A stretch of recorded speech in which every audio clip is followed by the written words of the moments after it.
Welcome everyone to the second session of our Halal Fund webinar. Like I was introducing earlier, what we'll be discussing today is we're looking into a little bit in depth into what Sharia compliance means, because a lot of times I've encountered where people speak about Islamic finance and the only thing which is associated to it is non-interest. No, they don't do interest, and that's it. So we have questions, right? If I take out interest from my transaction, is that all of it? Does that make it Sharia compliant? Is there any other element associated to Islamic finance, Sharia compliant? When you say you have a halal mutual fund, all of these things, are there other elements of Sharia or elements of ethicality that are associated to these products or this concept of finance in totality? And together with us today, or the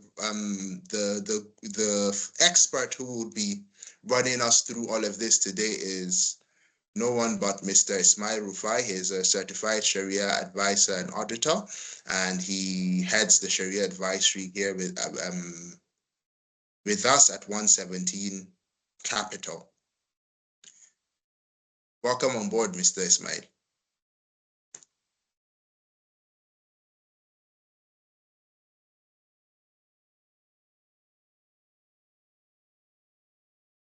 Where is Ismail there?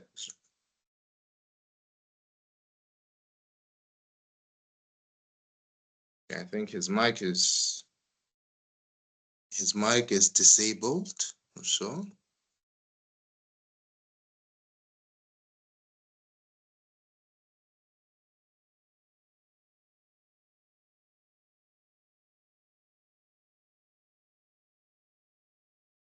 I think he's having some technical difficulties.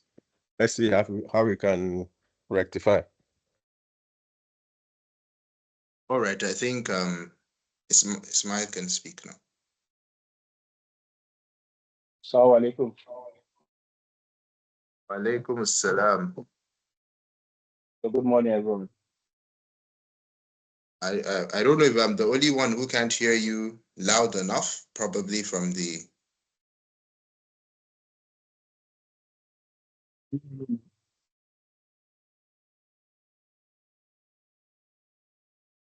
think I'm audible now. Still cannot hear. I don't know if it's from my device. Mr. Zachary, can you hear him? Yes, I can hear him very loud and clear. So it's from me then. Let me see.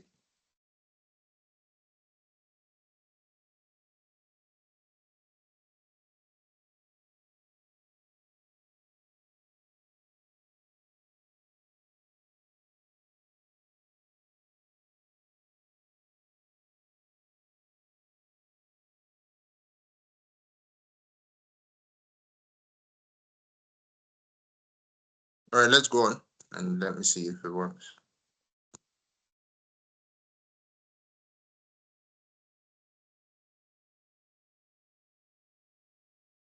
What did you say?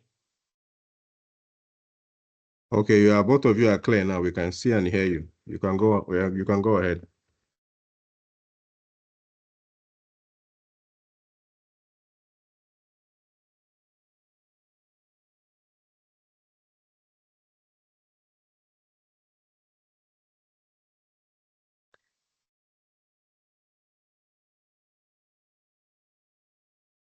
Hello, Smile. Can you hear me? Yeah. Okay, I think Imran has now gotten the technical issues. Apologies for everyone on the meeting. Let's give Imran a few seconds or minutes to see if he can fix his network challenges, because he couldn't hear us while we could hear him clearly. All right, Apologies. I can hear you now clearly, Mr. Zachary. He's back. Welcome back. So thank you. Over to you. Okay, so welcome everyone and welcome Mr. Ismail. We're going to dive straight in since we've taken a little bit of time off before kicking in. So, like when I was introducing the question I was asking, I said, I want you to run us a little, not too detailed, but on a surface level, what it means for finance to be Sharia compliant.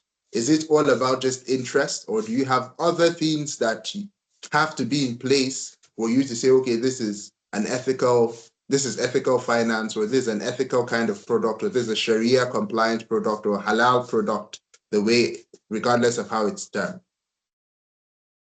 Okay. So, technically, when it comes to the Sharia, the underlying agreement is that everything is allowed except what is otherwise stated not to be. So, meaning actually everything we do is halal and is permissible. So, most of the time when people mention haram, they make it look as if it takes majority of our daily activity. However, the halal aspects of businesses actually comprises majority of what our businesses that we can actually participate in. So, however, in the halal business or including the own business, there are activities that can actually render something impermissible, meaning the business can be permissible, but your action or reaction can actually will not determine whether um, your activities in ensuring that in the implementation of those businesses can render it what impermissible. So on the face value for a finance or in a particular investment transaction, there are things that we need to look fundamentals. Number one, we have the primary prohibitions that said anything interest is prohibited. Anything with what we call excessive uncertainty. So in business, there is always uncertainty of whether you make profit or loss, which is normal. But there is an excessive uncertainty, meaning you want to go and buy a car. You gave the dealer the money for the car, but he actually doesn't know which brand of the car you want to buy, which year of production. So meaning there is high uncertainty in this particular regard. So meaning excessive uncertainty is also prohibited. When we also look at the issue of speculation meaning there is no specific to the details of what you want to deal with. No contract agreement, nothing on ground. You only go into transaction relationship with someone without stipulating the do's and don'ts. So all these are also aspects we will not be looking at. However, the issue of ensuring that the transaction remain Sharia compliant will be done financial institution that has other risk mechanisms. So meaning, in addition to the normal uh, internal process you have in a normal investment institution, for a transaction to remain Sharia compliant, meaning there is need for you to have the compliance side of the Sharia review, meaning somebody needs to review this transaction to ensure that it is Sharia compliant. And in this review process, you have what we can call a two-way factor authorization, meaning somebody will need to structure it, then there's someone, an external person will need to improve the structure. So it has to go through this particular two step, meaning the one structure is the maybe the financial institution, then there is a third party body which can be classified as an external is who will not ensure that what you structured, one, the documentation that you presented, two, the business itself, three, are all Sharia compliant. So meaning you have to look at the business, the documentation involved, you have to look at the parties involved, what are the objective of this business, if is an objective that will affect the people involved, meaning it has a negative effect on the environment, that business can be actually terminated or turned to be non-sharing compliant. So meaning it is not just the profit you are looking at, it is how the profit is being generated, what will be the effect of this business on the environment itself. Is someone being cheated? Is someone being, with the transaction increase health hazard in the environment? So all these are factors that will be looked at by this external body before they can now say, okay, you can go ahead and do the transaction. After they've also given you the permission to do the transaction, they also need to do what we call a review and audit of this transaction to ensure that all what they've actually said you should do, you actually followed the due process at the end of the day.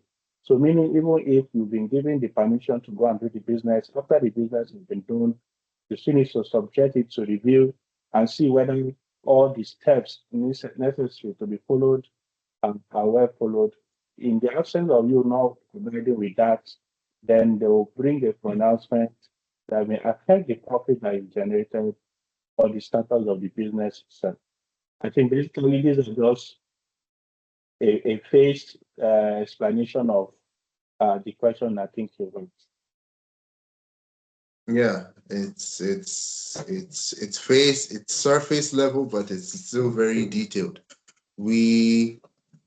So does this mean that you said someone has to check from within? So does this mean that any in Nigeria or all around the world, any company dealing in Islamic finance must have a Sharia board, or is it something they just have to, it's up to their jurisdiction? So in the Nigerian capital market, for instance, we have the Securities and Exchange Commission. We also have the Central Bank of Nigeria that regulates the banks. We also have the National Insurance Commission that regulates the powerful companies. In all of this, they all recognize that any institution that needs to provide business services that Shari'ah-compliant must have an advisory council of experts or a Sharia supervisory board who responsibility are to report to the board of those companies, reviewing all the transactions being presented by these entities. So it is expected that one, you need to have your own internal Sharia compliance unit and officer who will ensure that all activities internally are Sharia compliant. Two, you will now need an external or a third party ACE or a supervisory board that will ensure that all what the finance institution have actually structured remain Sharia compliant. And their duty is to report to the board of that particular company. And the essence is just for them to have that independent opinion. Independent opinion meaning irrespective of whether their take home or their remuneration is being paid by the institution, they hold that particular responsibility to ensure that the due diligence are being done. And technically, you will realize that in most of these institutions, sometimes when you go deep, you realize that the ACE have declared some of their transactions to be Sharia not compliant. In some cases, when penalties or some labor rules have not been followed. This will show that in the recent, yes, there have been consequences when transactions did not go the right way, because these people also think there's an amana in them. And amana meaning you are making decision on behalf of people who are giving trust. In Islamic finance, the underlying principle, the underlying foundation of Islamic finance is integrity. If it takes integrity away from Islamic finance, then it's the same thing as conventional finance. Now, that's well understood. To pick from what you've said so far, Islamic finance or ethical finance, it's not just about interest, but rather the point you've been driving at, a lot of it has pushed around mutual benefit, ensuring that everybody who goes through that transaction is happy, considering that it's not a transaction that one party will feel good about and the other party would grumble about. He also looked at it from a point of community service, which is how does this transaction or does this business harm community, which I might assume would involve things like things which you might look at maybe harming the environment, things like child labor and all of these kind of things might come into what you would look at as ethicality, if I am correct. So that's the point I want us to look into. How does Islamic finance contribute to the broad aspect of sustainable and ethical governance in business? So technically, Islamic finance promotes a symbiotic relationship, meaning it is a relationship whereby all parties are not to, none is to be cheated in this finance, meaning it is not a parasitic kind of finance. It is a finance that will be a win-win for everyone in the particular transaction. And this is why compensation for people who are willing to bear the risk in transactions, Islamic finance actually recognizes this. And this is where the issue of, compared to the conventional finance, I don't know if somebody will be giving you a fixed return. Yeah, your return will be subjected to the performance of the underlying business, irrespective of the percentage of return. So meaning if I'm going to a business transaction with you, and we've agreed on a profit sharing ratio, if profit sharing ratio, if it translates to 100% return on investment at the end of the day, it is fair because you are willing to bear the risk and you should be compensated for the risk that you've actually participated in. And this is not the same with other form of finance that we have. Why? Because it is more capitalistic in nature than having the particular understanding that every party or participant in a transaction must be well treated fairly. That is what we call the maqasid of Sharia, meaning the objective of the Sharia.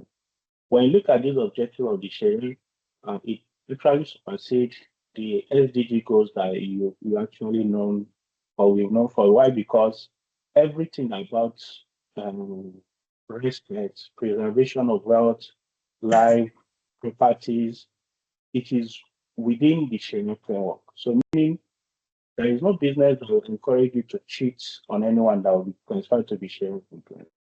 There is no business that will affect negative the wealth of someone that will be Sharia compliant. There is no business that will lead to debts that will be considered Sharia compliant. So meaning you may be producing alcohol and soft drink today. If this soft drink by Sharia review will lead to more debt or health issues to people, then we will classify it not to be Sharia compliant, irrespective of the return of investment this business can actually generate at the end of the day. So meaning in a Sharia compliant, you have to look at each characteristics of those business, especially by ensuring that the investors are well protected. So it's not a situation whereby the manager takes maybe 100% return on investment, but you give 10% to the investors simply because there is a fixed rate that you agree. So meaning in a Mudaraba relationship, for instance, the provider of the capital is expected to bear the risk in total. So what happens when you now generate return is monthly? Then you need to be compensated. Why? Because in the case of loss, that same person will be the one to bear the loss in total. So when you make abnormal profit, they also should be beneficiary of those abnormal profits, not just one party enjoying and having a capitalistic return in nature, while the investors are like a socialist person who only gets the little the state will be giving him at point in time. So in terms of risk recognition, Islamic finance recognizes risk in total, and it also recognizes that people who have participated in those risks must be compensated handsomely. Handsomely in the sense that if I'm ready to bear the risk, then I should be rewarded for that period I've been in a particular transaction.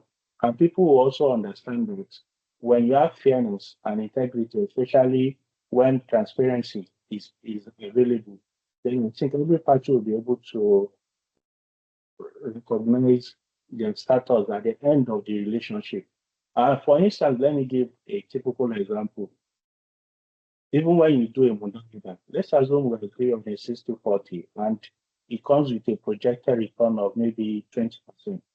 At the end of the day, the business was able to generate far more than 20% based on the agreed profit sharing ratio. By paying the investors the excess, what you've done is that you are going to increase their confidence in that form of finance, meaning you are not behaving like the typical market operator that only pay you based on what has been agreed in the initial period. But Islamic finance recognizes the fact that that profit sharing should be well maintained, irrespective of whether it should be to your disadvantage at that period or not. So by being fair, by being open, the trust the investor will have in that business will increase. And when you have trust as the underlying factor in a particular relationship, then you will notice that everybody will win and progressively. You may win in a retrogressive manner. Why? Because you may think you're making the money. But as ethical or Muslims, you believe in this what we call barakah.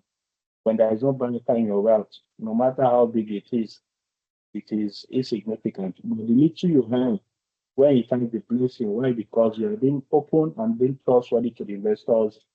Then the barakah in your business or in the entity will also be reflecting in how you'll be growing with your geometrically. I think basically this is the explanation I can give to the question I think you have. Thank you. No. Yeah, that's very, very detailed and very understandable. And what I want us to go on to next is this concept of interest. So when we talk about interest, before we introduced non-interest finance, non-interest banking, almost everybody in the country either patronized this conventional institutions or maybe did not put their monies in banks and institutions at all and left it at home. And at that time, probably there was not, a lot of awareness about the severity of this coming from an Islamic point of view. So now that we have it, even now that we have institutions, a lot of individuals still would want to put their funds in conventionals and make interests on it. And so as Muslims, we recognize, the question I want to ask you is, okay, why should I not deal with interest? So as a Muslim, someone will say, because Allah and his messenger has decreed so. So, but now we're operating a financial company that accommodates people of other religions. So what is the wisdom you can share with regards to dealing in non-interest as someone who probably is not a Muslim? What would you say? What can you tell me about non-interest and why it's better for me to do that than to deal in interest? So religious aside, so let me say religion is medium. Interest is an exploitative means or an exploitative mechanism in itself. Why? Because interest only recognizes money as the underlying asset, and money itself cannot generate return. So if interest recognizes money as the underlying asset, and money itself, like I said, cannot generate return, except when it is put into a business activities or a transaction.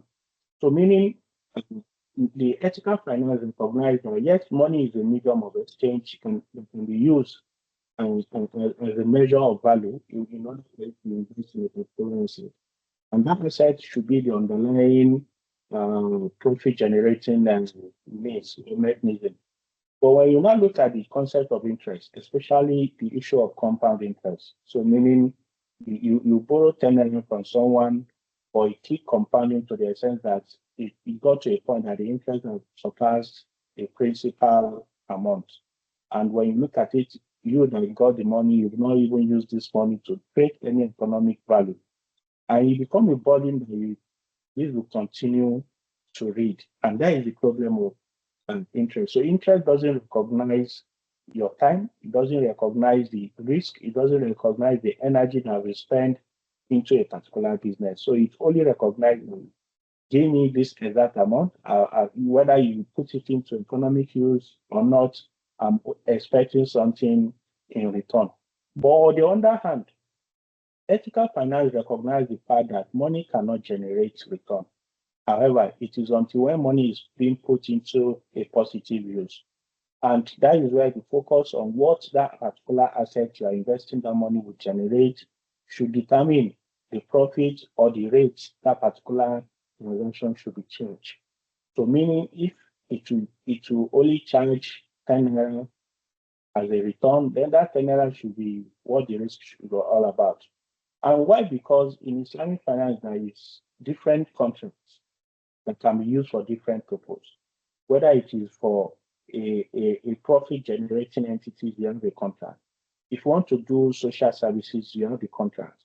So meaning the ethical finance recognize that the period whereby profit is the goal. And mind you, there is no limit to the profit that you can make in any transaction. There is no Sharia injunction that says 25%, 50% is the profit margin you can make. However, whether if a business can generate 150% return on investment legitimately, it is allowed. But in everything, you should be compassionate. Compassionate to the essence that you shouldn't be too excessive in the profit you want to charge people in this particular arrangement. So it depends on the nature of business, and it depends on the time or any period or any other factors that may influence the profit rate in a particular period. So in the recent interest can reach only one side, while the other person will become more lean or being exploited. And this is why Islamic finance doesn't recognize interest revenue. So it is the person giving you the money that is enjoying it, because even when no value is being added, his profit is increasing. But the person who borrows that money will be under pressure to pay back when he has not even utilized the money effectively. So you can see that unlike the Islamic finance that we said to be more of a symbiotic relationship, interest-bearing transactions are more like a parasitic relationship, meaning it only benefits one person, while the other person is more like the negative side. And in any finance, only one person is benefiting while the other person is not benefiting, cannot be said to be what a good finance in this particular region. And this is why if you check in most economy whereby capitalists or capitalism is being practiced, you will notice that the gap between the rich and the poor also widen. While in an economy there is just, yes, they'll be able to limit how this exploitation can be breached so that you won't have too much gap between those who are borrowing people money and those who are returning the money. The major thing in any transaction is not for you to look at it like you want to make someone. It's for you to look like, yes, even if we go into a legit business, everybody can spy legitimately, and you can also make your profit in a very good manner without being exploitative in this particular regard. So in terms of compensation, interests have never been a benefit to any business entity. Why? Because it doesn't recognize the efforts that have been put into place. It doesn't recognize the risk that has been put into place. It doesn't recognize other factors that need to be considered in a business relationship. It only focuses on the profit generating part, which most of the time doesn't give you that holistic approach to profit and determination. No. Yeah, thank you very much. My next question is going to be about debt financing. So someone had mentioned to me that when it comes to Islamic finance, the kind of businesses one could invest in, that there is a certain amount of debt that a company would have that one cannot, or like an Islamic finance company like ours cannot invest in them because of their company is financed by XYZ percentage of debt. I don't know how accurate that is, or if you can share more light on that aspect. Yeah, so when it comes to, for instance, investing in a listed equity of a company, for instance, there is a threshold of the debt level of that particular company. So that when you invest in those companies, it won't look like you are selling debt at that point. And selling of debt is not allowed in Sharia. So meaning there is a threshold So the percentage of debts that particular entities should actually engage in. The same thing with the threshold in terms of the interest investment that company has also invested in. The same thing with the impermissible income. For instance, in impermissible income, the most of the threshold that the business entity that you actually want to invest in should not have more than 4% of the total income from an impermissible means. So, for instance, how many percent? you want to invest in a particular company, and the company has about 10% of the revenue from impermissible income. It is not good. It shouldn't be more than 5%. Even this 5%, some have disputed that no company should, the company should not have 1% of his income from impermissible. However, that 5% is not like subjective. Then the same thing with debt. It shouldn't be more than maybe 45% of the total asset at one point in time. So when a company has too much of debt, it is allowed that it shouldn't invest or purchase that particular, because purchasing the shares of those companies at that point in time is tantamount to you trading on debt, and selling of debt is not allowed except at par. And I think when a company is run mostly on debt, that might also increase the risk levels of that business, I guess. And when a company is too much on debt, then there is no asset that you're actually purchasing at the point. So it is not advisable Shari'ah-wise, because debt is not a crime, it's not a thing. But the major thing is that when you want to collect, for instance, a company that need money to do economic or business activity, that company should be able to put that money into economic use, but not collecting money and using it to pay debt, to create any economic value being added to it at that point in time. So it depends on how you want to look at it. It is allowed Shari'ah-wise, Sukuk is like a debt instrument, but it must be invested in an infrastructure asset or a business that will also generate its own return on investment, but not collecting money and using it to pay debt. It is not an advisable means.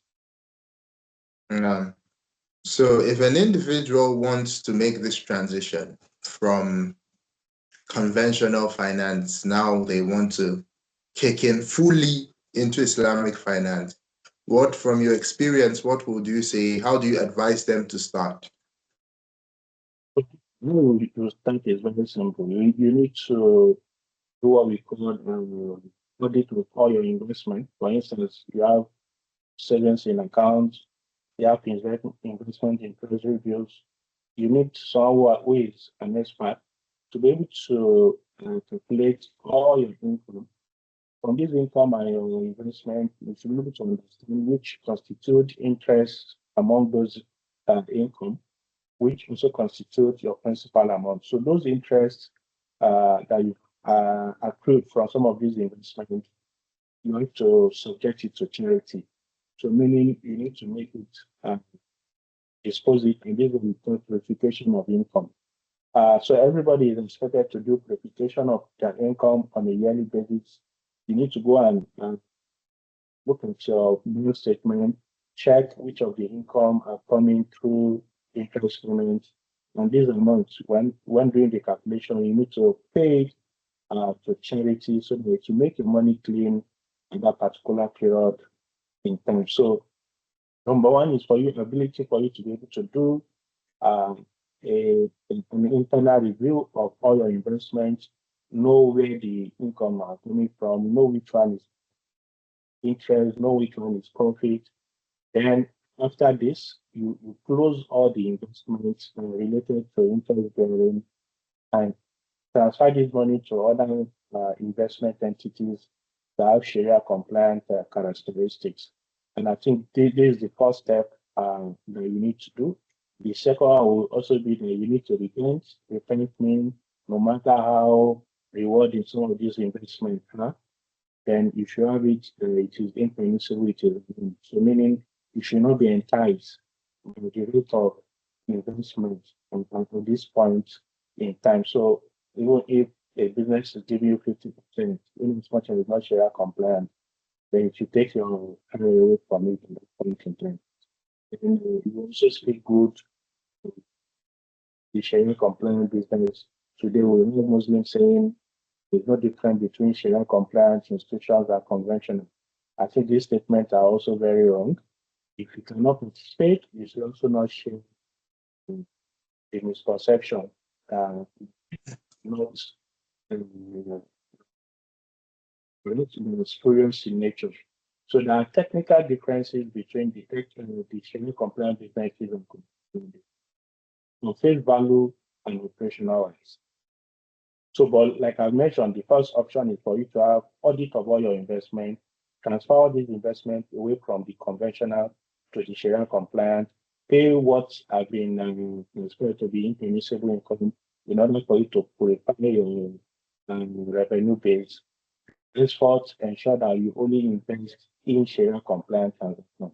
As it is today, there is no excuse to whether I'm not aware whether we have Islamic banks today. Until we have Islamic banks, we have a lot of Sharia compliant asset management firms like 117 and 4. We have technical institutions, we have microfinance. So I think these are opportunity for ethical investors to exploit positively. I think this is just the little in terms of migrating from the conventional to the ethical. Yeah, so you mentioned, and this will be the last, inshallah. So you mentioned that one needs to talk to an expert or to come and look at all the investments and funds they have currently in places and how to do that. I'll call it a filtering of what is from interest and what is not from interest. So this requires an expert. Is this a service that you offer at 117? Yes, and I think the person questioning me is also your job. So I think we offer that at 117. Basically, 117, our job is number one, to propagate the business of ethical investment. Number two, to present to you the option. And number three, to also be able to guide you, especially on investment that you've done in the past, how it can be purified, whether you want to also do your zakat, sadaqah, we can advise accordingly how all these can be well implemented. But I believe it is within our jurisdiction, it is within our university, and it is within what we've been doing to people, advocacy, production, and also cleaning services, especially when it comes to purification of income, ability to tell people that this is how to manage your wealth, this is what you need to do at the right thing and the right thing. I think you're on the right track. If you need any of these services, we have services internally. We have different accounts within the group that can be able to employ service. Yeah, thank you very much, Mr. Ismail. Yeah, we've come to the end of the discussion and the floor now is open to our guests. If you have any questions for Mr. Ismail before he leaves, then you can go on to ask. Any questions?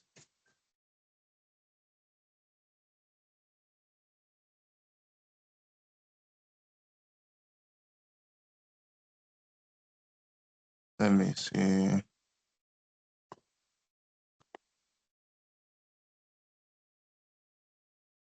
All right, I don't think we have questions for now. This was a very, very impactful discussion, and we will definitely be looking to have Mr. Ismail for another session like this, inshallah, because this is very educative and a lot of people would appreciate the knowledge being shared. So inshallah, we would have this kind of session again, probably in the coming weeks by God's grace. If there are no questions, we will see you on Friday, God's willing. And before now, the details for that session will be shared. The details for that session will be shared. And also the video for the first session, the one which we had last week, Friday, would also be up on our YouTube today. So you can, if you missed that, which we had with our ED, Mr. Abdullah Idris Omar, who spoke generally about the 117 Halal Mutual Fund, which we launched, and its features, and people asked a lot of questions. So that video will be up on YouTube today. You can visit our website if you need any further information. Our contacts are there. You can reach out to us. If you need forms, it's available on the website. If you reach out to us, we can also send a form to you. So till we meet again on Friday, if you are here, the link will be shared to you via your email and also on our Instagram and other social media platforms. Ensure to share to your friends to come on the next session so that they can benefit from this beautiful discussions which we're having. Thank you very much. I remain Imran Musa. Have a nice day. Bye. Thank you very much.